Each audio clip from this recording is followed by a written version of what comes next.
कार्यालय निदेशक माध्यमिक शिक्षा राजस्थान बीकानेर के द्वारा एक आदेश जारी किया गया है, जिसके तहत शाला स्वास्थ्य परीक्षण कार्यक्रम अ, शुरू किया गया है, जिसके तहत सभी बच्चों का कक्षा 1 से लगा के 12वीं तक के उसका स्वास्थ्य परीक्षण किया जाएगा। यह 12 अगस्त 2024 से प्रारंभ किया गया है और 31 अगस्त 2024 तक अपने को कंप्लीट करना है। यह एक मोबाइल एप्लीकेशन के द्वारा जो भी डाटा होगा वो फिल करना है अपने को। तो यहाँ पे एक ऑर्डर जारी किया है। ऑर्डर में इन्होंने पूरा जो भी डिटेल्स है वो सारी लिखी है कि शाला स्वास्थ्य परीक्षण किसके लिए है, इसकी स्थिति क्या है, अवधि क्या है, उससे पूर्व अपने को क्या क्या तैयारी करना है और ऐप क्या कौन सी डाउनलोड करना है, वो सारा इसमें बताया गया है। और यह जो शाला स्वास्थ्य परीक्षण है वो प्रत्येक कक्षा अध्यापक को करना है। मतलब हर जो 1 से 12 तक जो भी कक्षा अध्यापक होंगे उन कक्षा अध्यापक को ये करना है। तो सभी कक्षाओं में करना है ये। तो उसके लिए सबसे पहले अपने को क्या करना है, जो एप्लीकेशन है वो अपन डाउनलोड कर लेंगे। तो एप्लीकेशन डाउनलोड करने के लिए अपने को डिजिटल प्रवेशोत्सव ऐप जो अपन ने जो हाउस होल्ड सर्वे किया था वो एप्लीकेशन अपने को डाउनलोड कर देनी है। वो एप्लीकेशन डाउनलोड करने के बाद एक बार अपन एप्लीकेशन डाउनलोड कर लेते हैं।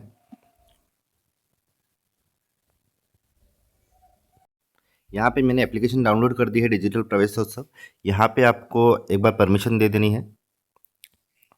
यहाँ पे आपको जो स्टाफ आईडी है, स्टाफ आईडी जो अपनी है वो यहाँ पे डाल देनी है, मोबाइल नंबर डाल देना और अपना नाम डाल के यहाँ पे अपने को एक बार लॉगिन कर देना है। तो मैं यहाँ पे स्टाफ आईडी एक बार डाल देता हूँ और मोबाइल नंबर डाल के अपन एक बार इसको लॉगिन कर देते हैं। जैसे ही अपन स्टाफ आईडी और मोबाइल नंबर और नाम अपना डाल के सबमिट करते हैं, यहाँ पे ये जो इंटरफेस है वो खुल जाएगा। तो यहाँ पे आप देख सकते हैं एक तो प्रवेशोत्सव है और शाला स्वास्थ्य परीक्षण, दो टैब दे रखे हैं। तो यहाँ पे अपन शाला स्वास्थ्य परीक्षण है उस पर अपन जैसे क्लिक करेंगे तो यहाँ पर आपकी जो भी क्लास आपने मैपिंग कर रखी है वो जो क्लास है वो यहाँ पर शो हो जाएगी। तो जैसे कि मेरे केस में यहाँ पे कक्षा 7th है, तो अपन इस पर जैसे क्लिक करेंगे तो यहाँ पे आपको स्टूडेंट की लिस्ट दिखाई देगी। आप जिस भी क्लास के क्लास टीचर है वो यहाँ पर शो करेगा। अगर आपके यहाँ पे कोई क्लास नहीं शो करी तो आप शाला दर्पण से एक बार मैपिंग कर ले तो यहाँ पर वो है, रिफ्रेश करके उसके बाद यहाँ पे शो हो जाएगा। तो अपन एक बार छात्र सूची है वो रिफ्रेश कर लेते हैं। जैसे अपन रिफ्रेश करेंगे उसके बाद आपने को देखना है कि यहाँ पे लिखा हुआ है रेड का मतलब है कि सर्वेक्षण नहीं किया गया है और ये सर्वेक्षण किया गया अपलोड है, सर्वेक्षण अपलोड किया गया ग्रीन का मतलब ये आएगा। तो अपने यहाँ पे रेड शो कर रहा है तो मैं एक स्टूडेंट पे यहाँ पे क्लिक कर लेता हूँ। जैसे कि फर्स्ट नंबर पे क्लिक कर लेते हैं। जैसे अपन फर्स्ट नंबर पे क्लिक करेंगे यहाँ पर छात्रा का नाम है, पिता का नाम, मोबाइल नंबर, यहाँ पे जो नॉर्मल इन्फॉर्मेशन है वो यहाँ पे शो होगी। इसके बाद अपने को स्थान सेलेक्ट करना है, शहरी है या ग्रामीण। तो मेरे केस में यहाँ पे ग्रामीण है। आपको यहाँ पे बच्चे का वजन डालना है, जो भी वजन है वो बार डाल देना है और लंबाई है वो सेंटीमीटर में आपको लिखनी है। ठीक है, तो मैं यहाँ पे डाल के यहाँ पे इसके बाद 12वां नंबर का पॉइंट है कि क्या छात्रा पालनहार योजना की भी लाभार्थी है। तो हाँ करना या नहीं तो नहीं। मेरे केस में जैसे नहीं है तो मैं नहीं करके आगे बढ़ जाता हूँ।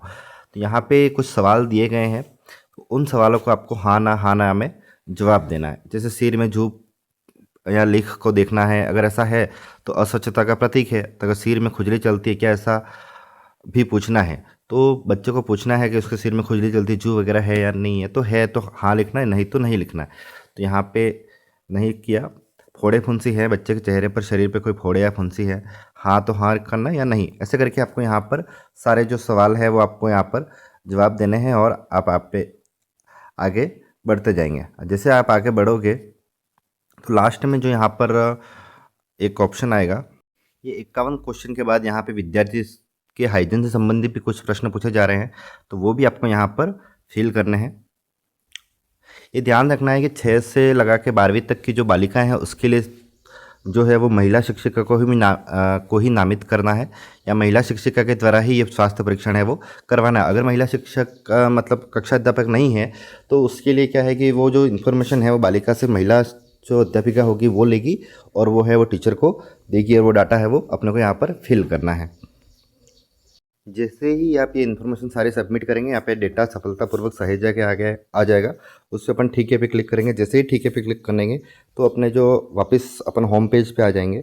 तो मैंने यहाँ पे एक स्टूडेंट का किया था, तो यहाँ पे देखो आप ऊपर रेड जो शो कर रहा है कलर है वो चेंज हो गया, वो पीला हो गया है। तो सर्वेक्षण किया गया लेकिन अपलोड बाकी है। तो अब ऐसे करके जो सारे स्टूडेंट है उसका अपन स्वास्थ्य परीक्षण कर लेंगे। अब इस के लिए अब जो है वो डाटा सिंक करने के लिए अपन होम पेज पे आ जाएंगे। यहाँ पे होम पेज है। इससे पहले अगर आपको लगता है कि आपने जो डाटा है वो इन्फॉर्मेशन वो गलत भर दी है या फिर कोई चेंज करना चाहते हो, तो आप सबसे पहले क्या करें कि एप्लीकेशन को अनइंस्टॉल कर दें। अनइंस्टॉल करने के बाद वापस इंस्टॉल करें और वापस आप डाटा है वो भरें, तो वो जो आपने जो गलती की है वो आप सुधार सकते हैं। अब आपने जैसे ही डाटा को है वो सिंक करना है, तो उसके लिए अपने को क्या करना है, सबसे पहले यहाँ पे जो 3 लाइन जो ऊपर दिख रही है होम पेज लिखा हुआ उसके पास में, यहाँ पे जैसे ही क्लिक करेंगे अपन, यहाँ पे होम पेज पे सॉरी शाला स्वास्थ्य परीक्षण लिखा हुआ है। शाला स्वास्थ्य परीक्षण पे अपन वापस क्लिक करेंगे। इस पे अपन जैसे क्लिक करेंगे, यहाँ पे शाला स्वास्थ्य परीक्षण के पास 3 लाइन जो शो कर रही है, यहाँ पर एक तो मास्टर डाटा रिफ्रेश और डेटा सिंक है। तो अगर आप डेटा सिंक पे जैसे ही क्लिक करोगे तो आपने जो इन्फॉर्मेशन दी होगी वो अपलोड हो जाएगी। लेकिन ये ध्यान रखना है, एक बार अपलोड होने के बाद वो उसमें कोई परिवर्तन नहीं होगा।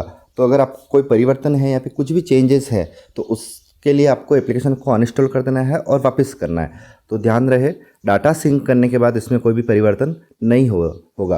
तो डेटा सिंक जब भी करें तब आप पूरी तरह से आश्वस्त है कि पूरी इन्फॉर्मेशन सही भरी है, उसके बाद ही डेटा सिंक करें, अन्यथा एक बार आप चेक कर लें। तो मेरे केस में जैसे कि मैंने अभी एक बच्चे का ही भरा है, तो अभी 4 और बाकी है, तो मैं भरने के बाद उसको डेटा अपन सिंक कर देंगे। इस तरह से आप जो शाला स्वास्थ्य परीक्षण है वो पूरा कर सकते हैं। इसके अलावा आपको जो भी कोई क्वेरी है, मतलब आपको लगता है, तो आप एक बार जो ऑर्डर है वो उसको ध्यान से पढ़ें। ऑर्डर में सारी चीज़ें हैं वो लिखी हुई है।